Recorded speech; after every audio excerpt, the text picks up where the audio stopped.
Hey everyone, Mr. Aarons. Today we're going to do the study guide. It's actually the same day that I recorded the last two videos that you saw, but I took off my jacket and ruffled up my hair a little bit to make it look like it was a different day, just for you all. But anyway, um, we're doing the study guide today. I'm going to do 10 questions with you, and then you are going to do the rest on your own. Tomorrow will be Friday, and you will have a unique opportunity to study however fits best for you. I might try to post like a quizzes or something like that to get you some practice, but mostly you'll have the next 2 days to either work on a study guide or refresh on what you think you need the most. So yeah, I'm going to do 10 questions with you today. You're going to do the rest by yourself. Tomorrow we can go over it. If you come into my live lesson, we'll go over it then. All right, let's jump right in. So right away we have number one asks us which number is divisible by 3. I know my divisibility of 3 rules is that it is divisible by 3 if when you add the numbers up, that number is divisible by 3. So I'm going to start by doing that for each one. 118, I'm going to do 1 plus 1 plus 8. 92, I'd do 9 plus 2. Just like this. Let's solve all those. 1 plus 1 plus 2 is 10.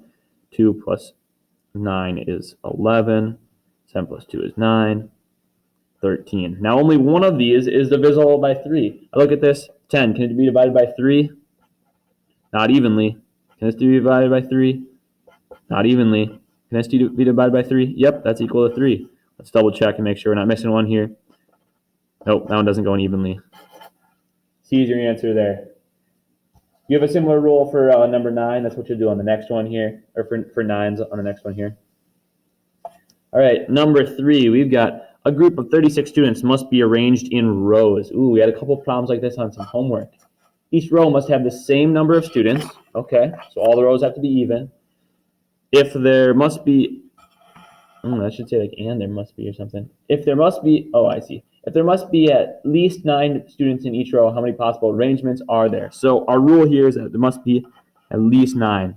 So my first step here is I'm going to think about factors. How many different combinations can I make these rows? So I'm just going to start listing those off. I could make one row of 36. I could make 2 rows of 18. I know 2 times 18 is, I'm thinking of things that multiply to equal 36. So 1 times 36 can equal 36. 2 times 18. That's how I think about my factors. I could do 3 rows of 12. I could do 4 rows of 9. 5, nope, 5 doesn't fit. 6, I could do 6 rows of 6 again. I don't actually need to write those twice if I'm writing my factors. I would only need to write them once, but for this I'm going to. 7, nope, 7 doesn't fit into 36. 8 doesn't fit into 36. And 9 we already got. And since we hit the same one twice, we can be done right there. These are our factors right here. Now they told us a special rule that there must be at least 9 students in each row. So I'm thinking rows right here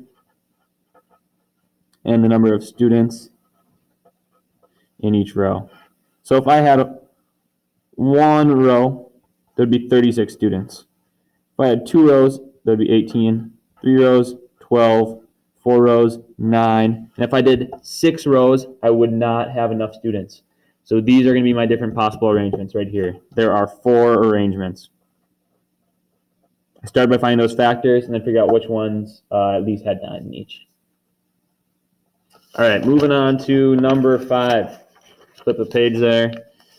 They tell us a microscope can magnify a specimen 10 to the 6th power times. How many times is that? I'm going to start by just splitting that up. So we've got 10 to the 6th, the same as 10 times 10 times 10 times 10 times 10 times 10. I know when I see an exponent, that means by itself that many times. It's multiplied by itself that many times. Now, as an easy way I can do this, I could just count up my zeros here and add those up. So let's do it. Those are going to be 100, add a 0, add a 0, add a 0, add a 0. There we go. Put my commas in there. We are at a 1 million times. I spread that out, multiply those together. It was easy for my 10s because I just had to add those zeros for each one. Worked out pretty nicely. Next one's talking about prime factors. Can you refresh yourself on that? Go back, watch those lessons. We're jumping ahead to number 7. They say, what is the prime factorization of 160? My favorite way to find prime factorizations is to use those number trees, those prime factorization trees. So let's do that right now. When we're using these, we're thinking about how can we split this up to multiply to get to 160. I love to start with something that I can see, it's easy. So I know a way to get to 160 would be, let's just take a 0 away and do 16 times 10. So 16 times 10, and I'm going to break this up all the way until it can't be broken up anymore. 16 could be 8 and 2. 8 could be 4 and 2. 4 could be 2 and 2. I broke up that one side. I got 2, 2, 2, 2. Those are my loose ends there. Let's do the other side. Let's do 2 and 5. I can't break down 5 any further. 2 I cannot break down any further either. So for 160, I have 1 2, 2 2s, 3 2s, 4 2s, 5 2s, and a 5. So I'm going to rewrite this as 2 times 2 times 2 times 2. How many did I say I have? 1, 2, 3, 4, 5 times 5. And when we're writing these in our final prime factorization form, it's important to remember to put them in order from smallest to largest as far as their number, and then alphabetically if you have variables. So I'm going to write this using exponents. Always use exponents when you're rewriting. So I'm going to write 1, 2, 3, 4, 5. I'm going to write that as 2 to the 5th power times 5. There's my prime factorization of that right there. We're just jumping ahead to the next one here. 8. We've got find the greatest common factor. Ooh, okay. Well, a good way to do this is to use those factor trees just like we did right now. So what I'm going to do is I'm going to write these just like this. 35. I'm going to find the factor of, and 28. I'm not going to worry about those variables right now. I can worry about those later. First, I want to expand these so I can write it in a way like this. 35, let's write that as 7 and 5. Wow, look at that. I can't even break those up anymore. I'm done just like that. 28, let's do 2 times 14. 14 is going to be 7 and 2.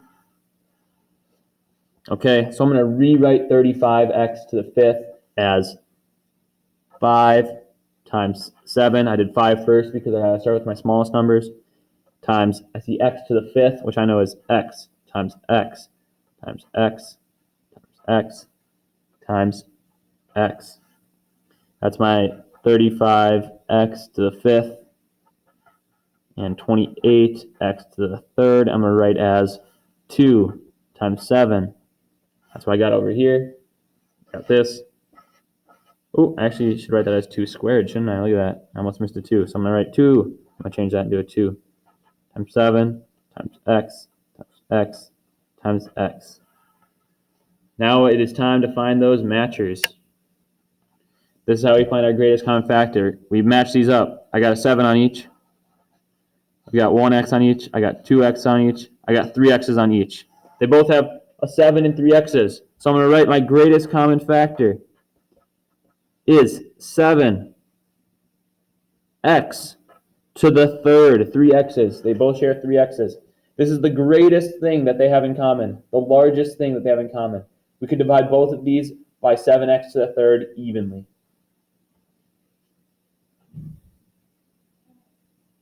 All right, jumping ahead to number 10. We're going to write this in simplest form. We're going to do a lot of similar steps to what we just did with our greatest common factor, because our greatest common factor is going to help us divide this. So our goal is to spread this out, split it apart as big as we can. I'm going to start by doing my factor trees over here. 8 is going to split into 2, 2, 2. 56, let's do that into, let's do 2 and 28. So I just know that one off the top of my head. Split that into 2 and 14. We're done there. We're done there. Split this into 2 and 7, and we are done. Okay, so now it's time to rewrite this. We're going to rewrite the whole thing. 8. Okay. Here's my spread apart step.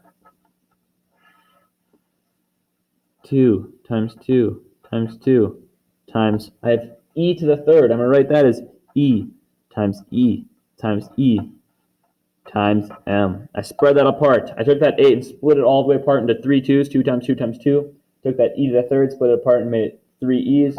I got my m there.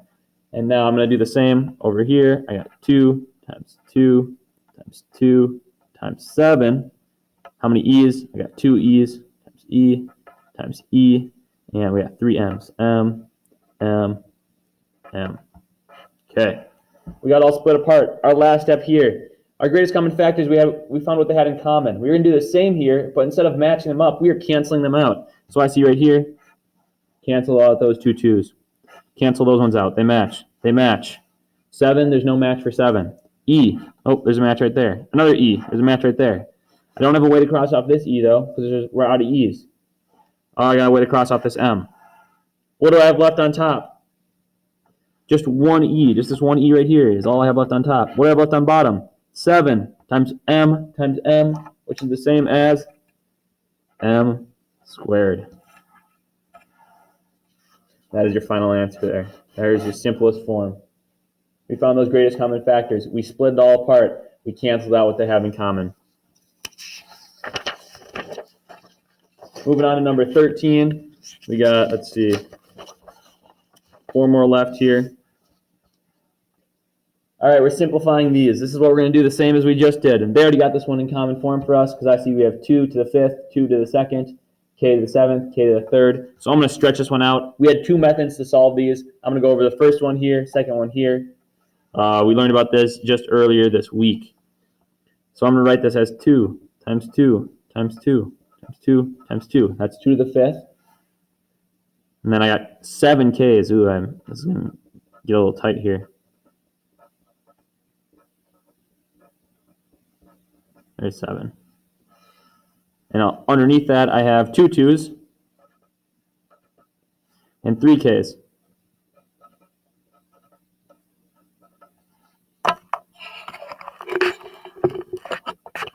Okay, from here, to simplify it, we do a cancel out method right here. Cancel that, cancel that, cancel that, cancel that, cancel this, cancel this.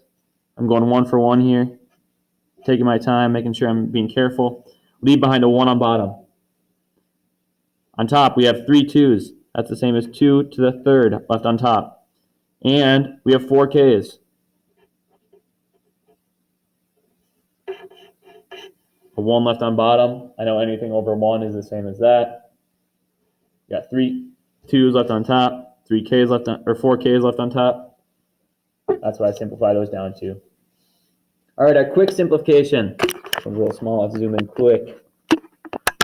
We have a rule for this. We learned it the other day. If we're dividing, we know that's the same. If they have the same base, which they do, they're both t, all we have to do is take this number. Who remembers here? Subtract them. 8 minus 6 equals 2. Our answer is t to the 2nd. You want to see why that makes sense? We got top part would be t times t times t times t. 8 times 7. Bottom, we'd have 6 times. We're getting sloppy. Cancel out. Oh, I'm sorry. Over on the side here.